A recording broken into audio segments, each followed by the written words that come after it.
The witching hour approaches. What up, internet? Corinne here, and you're watching Corinne vs. Pin. Today, I'm taking on several Halloween pins that have been floating around the internet forever, and I've always wanted to give them a go, so let's get started, shall we? First up, we're gonna give the ever-classic eyeball roses a go. But instead of doing individual roses, like in this picture, I'm gonna use this black rose wreath I found at the fabric store on sale. Booyah. Yeah, I'm also not gonna be using the glass eyeballs it looks like were used in this picture because I found these light up eyeballs. They look pretty realistic and they f***ing light up, so it doesn't get better than that. Alright, so this is a pretty simple process. You just have to decide where you want your eyeballs to go and then hot glue those puppies right in there. Yes, once I have my eyeballs in there, I just kind of tucked the wires in to hide them and voila! I think this thing looks pretty f***ing cute. Kind of like a Jim Henson character or something. I like it. Halloween, Halloween. Okay, now I'm just gonna add the rest of my eyeballs and we're in f***ing business, people. You know what this wreath says? I got my eye on you. Next up, the very classy hand pillow. This thing is pretty cool and I've always coveted it. Meow, if you don't have any sewing skills, you might just want to buy one from this Etsy seller, but I'm gonna try to figure it out. I also found this vinyl fabric that looks like patent leather at the fabric store, and I really think this would make some awesome f***ing pillows. Who doesn't want patent leather f***ing pillows? And much to my delight, this is Yaya Han's fabric, and I f***ing love her. I also got some pre-made pillow forms because ain't nobody got time to make pillows. Yes, but I will need to use this to make a pattern, so I'm just gonna unstuff this pillow. Yep, taking all the stuffing out, and then it was right around this point I realized that the measurements were on the package, and I don't need to unstuff the pillow to find out that information. That's alright though. This is how we learn. You know what I'm saying? This is how we learn. Alright, now I just have to restuff the pillow, which will never be the same again because it's all lumpy now. Good job, Corinne. Way to make your pillow all lumpy. Anyway, yeah, so I just measured out a square shape onto some cardboard. What is this stuff called? No, poster board. That's what it is. And then cut that shit out and place that on my fabric. This is our pattern. Yeah, you're a pattern maker now. If you're a pro like me, you can just double up your fabric, right sides together, place that pattern on top of there, and then use some tailor's chalk to trace around that shit, and then cut it out, making sure to leave a seam allowance. What? This is boring you? Well, too f***ing bad, okay? This is ThreadBanger.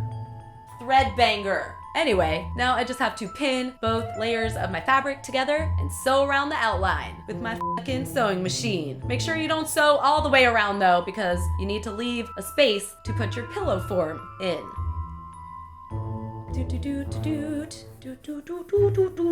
Yeah, just gotta squish that in there, and boom! We got ourselves a fucking patent leather pillow here. Now, to create the hand situation, I really didn't know what to use because I didn't want it to be like a solid hand form. I still want this pillow to be comfy, you know what I mean? Creepy, but comfy. As comfy as a patent vinyl pillow can be. And then I had what I thought was a pretty brilliant idea. I can just stuff a rubber glove with some pillow stuffing and we have a hand shape. Unfortunately, this rubber glove is a piece of shit and it ripped on me. So I'm gonna have to double bag it here. 2 gloves are needed. Some extra protection. You know what I mean?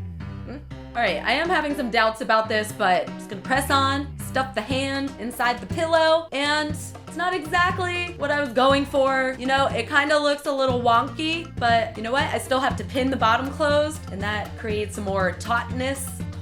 Toit. Makes it more toit. And I have problems trying to sew this shit closed on my sewing machine because I don't know, I just can't get it in there. I just can't do it. So I am using my expert hand sewing skills to sew it closed. You know what? I don't hate it. I don't hate it. First off, look at this fucking pillow. The fabric is glorious, okay?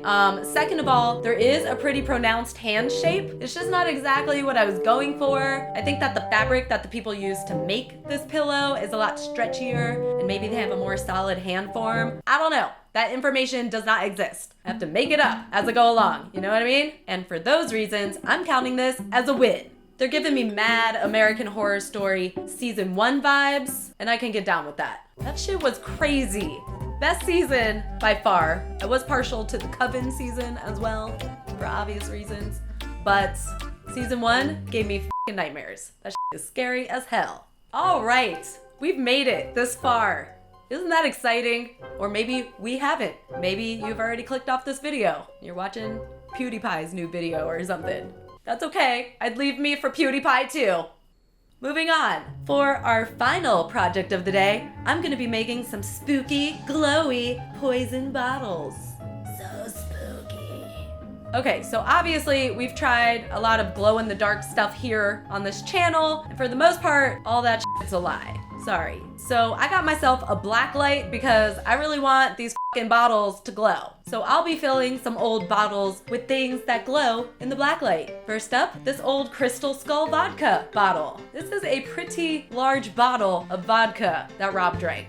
I think he may have a problem.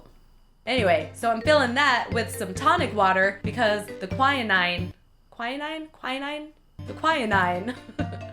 or whatever the f it's called, is supposed to make the liquid glow. Science!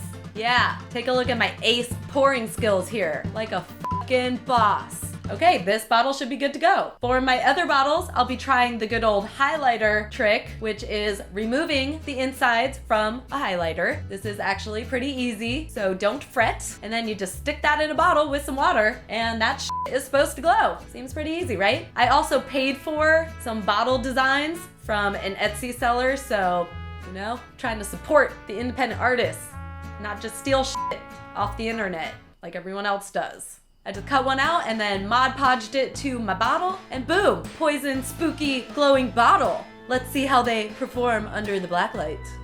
Oh, yes. Marvelous. Well, I think that's all the projects I can handle for one video. Oh, what's that? Oh, you're looking at my beautiful ThreadBanger baseball tee? Oh, I know. It's pretty fancy, isn't it? So soft and ThreadBanger-y. Oh, yes. I love it. You're wondering where you could get one of these beautiful baseball tees? DFTBA. That's right, our ThreadBanger DFTBA store. Don't forget to be awesome. As always, make sure to subscribe, like up this video, and I'll see you later.